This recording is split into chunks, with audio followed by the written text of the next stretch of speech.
Pagi hari ini kita sebelum berdoa, mari bersama-sama belajar sedikit firman Tuhan yang saya kasih judul tentang restorasi Pondok Daud, yang saya ambil di dalam Kisah Para Rasul 15 ayat 15 sampai dengan 17. Demikianlah firman Tuhan.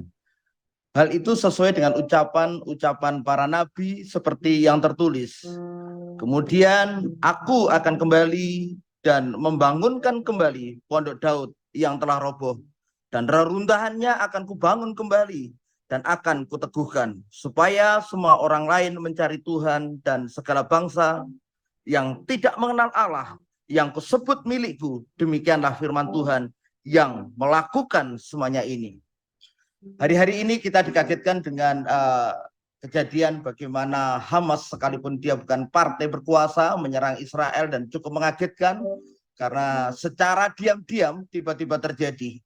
Dan kalau kita tarik terus dan kita tarik, maka akan ada sesuatu yang diperebutkan, adalah bagaimana Masjid Al-Aqsa atau Dome of the Rock itu menjadi perebutan bersama-sama, karena kita tahu di situ pernah berdiri yaitu Bait Salomo. Saya tidak akan bahasakan hari ini, tetapi bagaimana hari-hari ini sebuah kerinduan Tuhan akan sebuah penyembahan. Tuhan rindu ada sebuah penyembahan yang luar biasa kepada semua generasi. Dan hal ini tentang pandangan bagaimana tentang Pondok Daud ini sering muncul, pernah disebutkan juga di dalam kitab Yeskiel, kitab Amos dan sebagainya. Dan Kisah Para Rasul ini juga mengutip kembali. Mengapa demikian?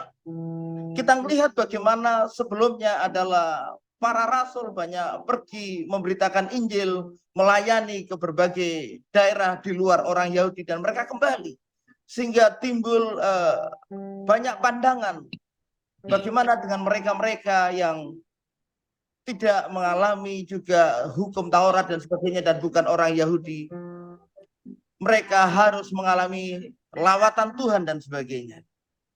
Timbul akhirnya Yakobus berbicara dan mengutip ayat ini bahwa kerinduan Tuhan akan kembali dibangunnya sebuah Pondok Daud. Saya sering berpikir, kenapa harus Pondok Daud? Kita melihat di dalam Alkitab ini ada yang berkenan, yaitu Henokh, Daud, dan Tuhan Yesus sendiri. Bahwa perkenanan Tuhan ini sangat dirindukan oleh Tuhan. Kita bersyukur setiap pagi, sudah bertahun-tahun kita terus melakukan doa bersama, mencari Tuhan, membangun mezbah bersama-sama. Apakah kita cukup sampai di sini? Tuhan rindu ingin lebih lagi. Saya sangat diberkati bagaimana Pak Murah sering mengingatkan kita perlunya otot-otot rohani, melatih hal ini. Sebenarnya bukan hanya otot rohani, kita perlu endurance di dalam menyembah ini. Kita perlu ketahanan, kita perlu lebih lagi. Bapak Ibu yang saya kasih di dalam Tuhan, beberapa waktu, hampir 20 tahun, Josh Barna mengadakan sebuah riset. Dan tahun 2018 hasilnya adalah luar biasa, sungguh mengagetkan. Karena apa? Ada banyak dari generasi ke generasi di Amerika yang pandangan hidupnya, berpandangan imannya terhadap Alkitab mulai terus menurun. Kalau kita melihat dari baby boom, orang-orang tua, mereka hanya 10% punya pandangan dan berpegang pada Alkitab. Kemudian Gen X, ini generasi saya, hanya 7%. Orang-orang milenial berpegang pada Alkitab di dalam pandangan hidupnya hanya 6%.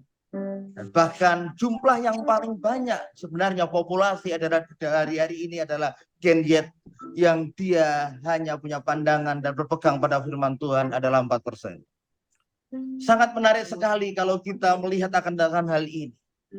Karena banyak pelayanan di gereja-gereja kita utamanya, yang ke depan adalah yang terbanyak adalah generasi ini adalah generasi Gen Z. Namun demikian, mereka hanya sedikit sekali mulai digeser pandangan dan imannya terhadap Tuhan. Mengapa terjadi hal yang demikian? Karena kita tidak selalu membawa mereka mengenal akan hadirat Tuhan. Kita tidak membawa mereka terus melatih di dalam hadirat Tuhan, di dalam penyembahan. Ini yang membuatkan mereka masuk di dalam pandangan-pandangan duniawi yang sungguh sangat mengejutkan. Anak-anak Gen Z hari-hari ini, dia kepengen sesuatu yang instan, dia pengen sesuatu yang mudah begitu saja. Dan bahkan mereka berpandangan agnostik yang tidak perlu iman untuk ke sana. Bagi hari ini kita rindu terus berdoa kepada gen ini, kepada generasi ini, supaya mereka ke depan kita akan balikkan keadaan menjadi berpandangan Alkitab yang lebih besar daripada generasi-generasi sebelumnya. Berita baiknya dari riset ini, Indonesia lebih besar daripada negara-negara yang lain yang masih berpegang pada pandangan Alkitab.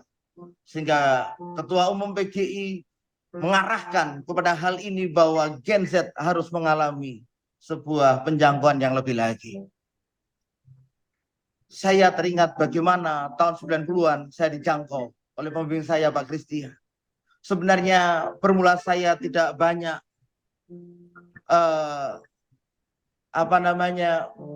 tidak banyak mengalami hal-hal pengajaran yang lebih lagi. Tetapi hal yang luar biasa sekali adalah bagaimana beliau mengajarkan untuk saya masuk terus di dalam hadirat Tuhan. Dan demikian juga saya kepada orang-orang yang saya layani. Bapak Ibu saya kasih dalam Tuhan, masuk di dalam hadirat Tuhan dan diajar untuk terus membangun mezbah, mengalami hadirat Allah, ini adalah sebuah terobosan yang luar biasa di dalam hidup saya. Dan saya mengalami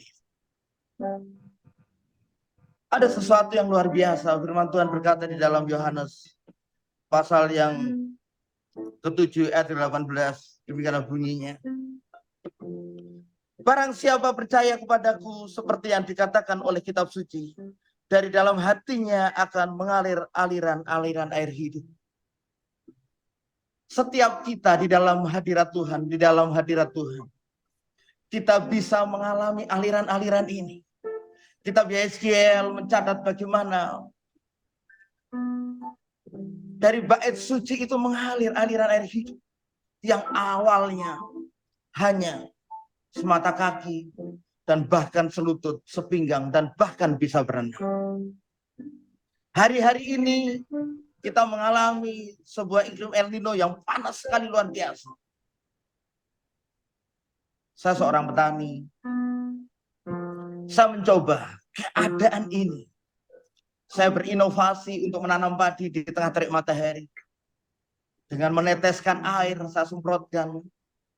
Saudara lihat bagaimana tanaman padi saya bisa hidup walaupun padi ini membutuhkan air yang sangat banyak.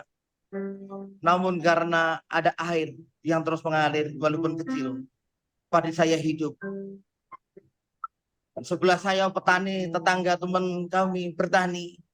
Karena dia tidak melakukan, dia mengalami kekeringan dan gagal panen. Berita baiknya apa, Bapak Ibu? Kalau kita terus bawa setiap generasi, terutama generasi muda ini, mengalami aliran-aliran ini. Bahkan walaupun kita sebagai orang yang pembawa hadirat, tidak bisa mengairi, tidak bisa menenggelamkan mereka dengan banyak. Tapi setidaknya akan membawa sebuah kehidupan. Kita rindu bahwa kita bawa generasi ini. Mereka menjadi generasi pembawa hadirat Allah. Kita tidak bisa mengubah begitu saja mereka. Kalau kita sendiri tidak mengalami. Mau kita ubah seperti apa? Sekarang ada banyak hal yang lebih mudah. Mau kita buat musik yang lebih indah dan sebagainya. Kalau tanpa kehadiran Tuhan, tanpa lawatan Tuhan, tanpa jamahan Tuhan, maka tidak akan terjadi sebuah perubahan. Saya bisa nyatakan bahwa bagaimana tanaman padi ini mengalami kehidupan, bahkan menghasilkan buah berlipat-lipat.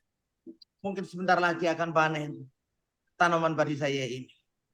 Hanya dia, saya tetes terus-menerus air yang terus mengalir. hari ini kita merindukan sebuah generasi yang terus mengalami lawatan Tuhan. Dan kita perlu mengubah sebuah terobosan-terobosan akan penyembahan.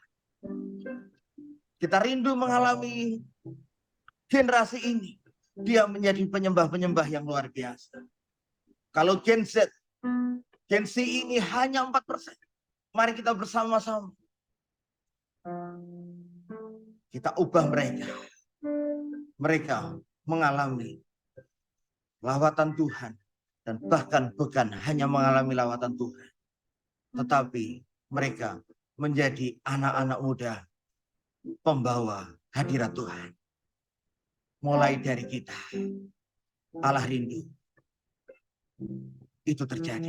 Dan kita percaya terobosan ini akan terus terjadi. Puji Tuhan.